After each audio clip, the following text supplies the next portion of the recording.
Nagsasagawa ng Basic Life Support to BLS at Standard First Aid Training ang Rural Health Unit ng Luna.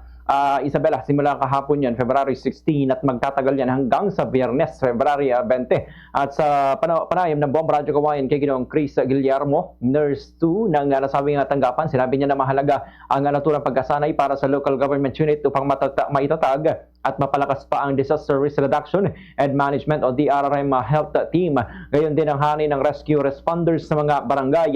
Layunin ng programa na mabigyan ng sapat na kaalaman ng mga kawani ng lokal na pamalaan sa pagbibigay ng paunang lunas at mahikayat na kahit isang miyembro ng bawat pamilya ay marunong ng basic first aid.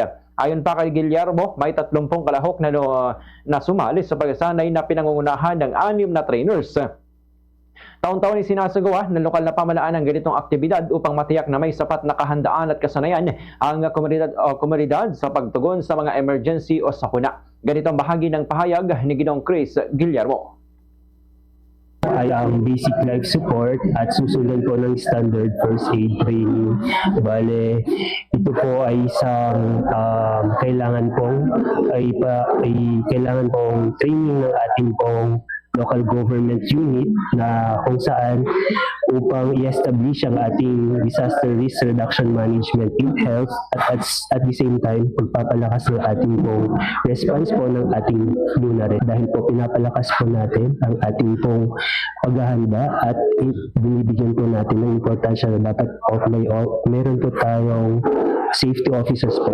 Binuo po natin yung 30 participants na required po sa amin, maximum po.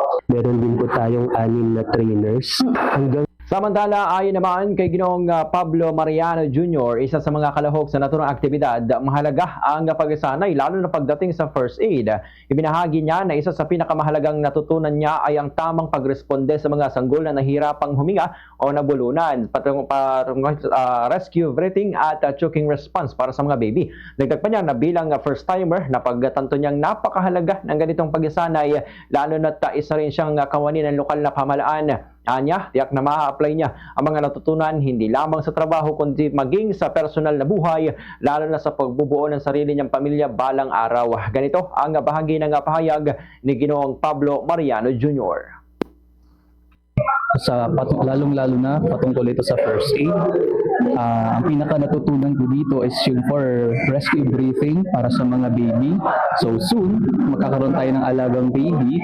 Napakahalaga kasi dito ko natutunan kung paano yung proper na pag-rescue sa bata kapag kailangan niya ng rescue briefing na tinatawag. Naudyukan po ako mismo ng sarili ko sapagkat napagtanto ko rin po na talagang kailangan po talaga, lalo na nagtatrabaho po kami sa RHU, ay apply pwede po namin itong ma-apply sa mga katrabaho namin.